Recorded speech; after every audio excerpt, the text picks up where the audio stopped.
Hi hello నమస్తే అండి. Welcome to కోడలి వంటిల్లు. ఈరోజు రెసిపీ ఏంటో చూసేయండి.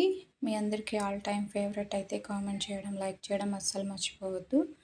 పులిహోరేనండి. పులిహోర వీడియో ఎన్నిసార్లు పెడుతుందా అని తల బాదుకోవద్దు. పులిహోరలో కూడా చాలా రకాలు ఉన్నాయండి. మీరు ఇప్పటి వరకు నిమ్మకాయ పులిహోర, చింతపండు పులిహోర ఇలా చాలా రకాల పులిహోర తినుంటారు. అసలే ఈ సీజన్లో వచ్చేది మామిడికాయలు అనమాట. అలాంటి పుల్లటి మామిడికాయలతో పులిహోర చేసుకుంటే టేస్ట్ అయితే సూపర్గా ఉంటుంది. అంత టేస్టీగా ఉండే పులిహోర మీకు పెట్టకపోతే ఎలాగా? ఒక్కసారి టేస్ట్ చేయడం మాత్రం మర్చిపోవద్దు. ఇంత టేస్టీగా ఉండే పులిహోర చేయాలంటే మాత్రం చాలా ఈజీ అండి. ప్రాసెస్లోకి వెళ్ళిపోదాం, వచ్చేయండి. టేస్ట్ అయితే సూపర్గా ఉందండి. పుల్ల పుల్లగా చాలా బాగా కుదిరింది. ఈ పులిహోర ఫుల్ వీడియో చూడటం మర్చిపోవద్దు. ఫస్ట్గా పుల్లగా ఉన్నటువంటి పచ్చి మామిడికాయ తీసుకోవాలండి. మనం పచ్చళ్ళు పెట్టుకుంటాం కదా, పుల్లగా ఉండే మామిడికాయ ఏదైనా పర్వాలేదు.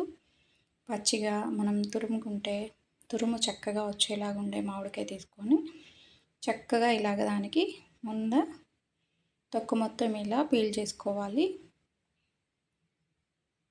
ఇది చిత్తూరు మామిడికాయ అండి. మామిడికాయలో చాలా రకాలు ఉన్నాయి. నాకైతే 4 రకాలు 5 రకాలే తెలుసు. దీన్నైతే చిత్తూరు మామిడికాయ అంటారు. చాలా పుల్లగా ఉంటుంది, పండితే తీయగా ఉంటుంది. టేస్ట్ అయితే చాలా బాగుంటుంది. పచ్చడి కూడా పెట్టుకుంటారండి. ఆవకాయ పచ్చడి పెట్టినా, తొక్కుడు పచ్చడి పెట్టినా టేస్ట్ చాలా బాగుంటుంది. అయితే ఇవి పచ్చిగా ఉన్నప్పుడు చాలా పుల్లగా ఉంటాయి. అప్పుడే పచ్చడి చాలా బాగుంటుంది. చక్కగా తురుముకోవాలండి. ఇప్పుడు దీన్ని మనం సన్న తురుములో కాకుండా కొంచెం ఇలా పెద్దగా హోల్స్ ఉన్న దాంట్లో మొత్తం కూడా ఇలా తురుముకోవాలి.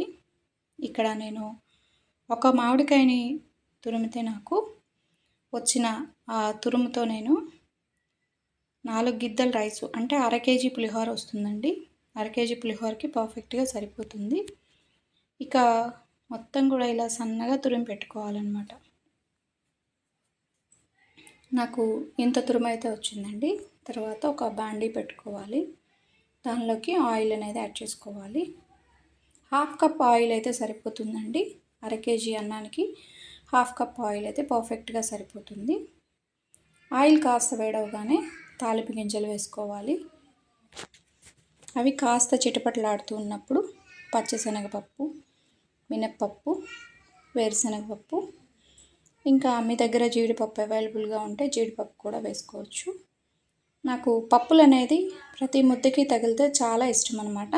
అందుకని నేను ఎక్కువ పప్పులే యూజ్ చేస్తాను.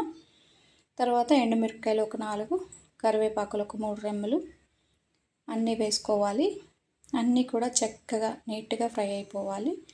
మనకి అవి కాస్త గోల్డెన్ బ్రౌన్ కలర్ వచ్చాయంటే మనం తినేటప్పుడు పంటి కింద పడినప్పుడు కరకరలాడుతూ ఉంటాయి. వాటిని ఆయిల్లో నుంచి సపరేట్ చేసేసుకోవాలి. మనం ఆయిల్లో అలాగే ఉంచితే మామిడికాయ తురిమేసినప్పుడు అవి మెత్తగా అయిపోతాయి, తినేటప్పుడు టేస్టీగా ఉండవు. అందుకని వాటిని తీసి పక్కన ఒక ప్లేట్లో పక్కన పెట్టుకోవాలి. తర్వాత ఉన్న ఆయిల్లో మామిడికాయ తురుము ఉంది కదండి, తురుము పెట్టుకున్న మామిడికాయ తురుము మొత్తాన్ని కూడా ఆయిల్లో వేసి చక్కగా పచ్చివాసన పోయే వరకు ఇలా నీట్గా ఫ్రై చేసుకోవాలి.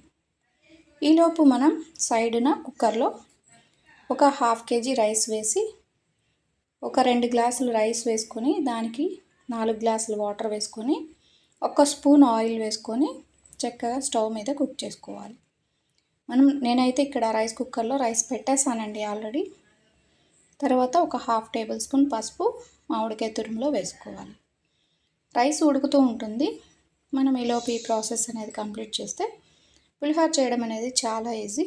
అసలే వేసవి కాలంలో కిచెన్లో నుంచి ఉంటే చెమటలు వర్షం స్నానం చేసినట్టే, ఇంకా అంత ఉక్కపోతగా ఉంటుంది. తర్వాత ఈ మామిడికాయ పేస్ట్ మొత్తం చక్కగా ఇలా వేగిపోవాలి. పసుపు కూడా కలిపి బాగా ఉడికించుకోవాలి.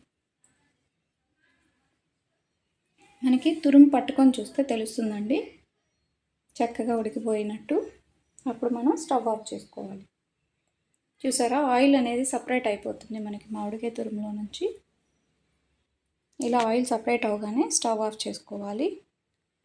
తర్వాత మనం ముందుగా కుక్ చేసి పెట్టుకున్నటువంటి అన్నాన్ని ఈ మామిడికాయ తురుమున్న గిన్నెలోకి యాడ్ చేసుకోవాలి. ఇక్కడ నేను ఎక్కువ గిన్నెలు అయితే యూజ్ చేయట్లేదండి, మళ్ళీ వాటి పని కూడా మనకే కదండి, అందుకని చెప్పేసి చాలా తక్కువ గిన్నెలతో చేస్తున్నాను. ఈ మామిడికాయ తురుము చక్కగా అన్నానికి పట్టేలాగా పైనుంచి కిందికి ఒకసారి ఇలా కలుపుకోవాలి.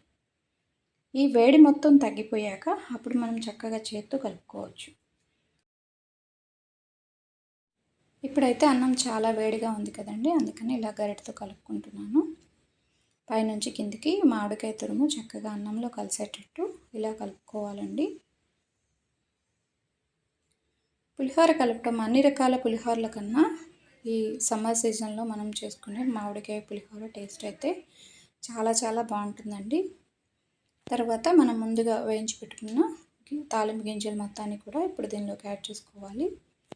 తర్వాత మన రుచికి సరిపడిన ఉప్పును వేసుకొని చక్కగా పైనుంచి కిందికి ఇలాగ మొత్తం కలిసేలాగా ఒకసారి కలుపుకోవాలి. అంతేనండి, ఇంత టేస్టీగా ఉండే మామిడికాయ పులిహోర టేస్ట్ చేయడం అస్సలు మర్చిపోవద్దు.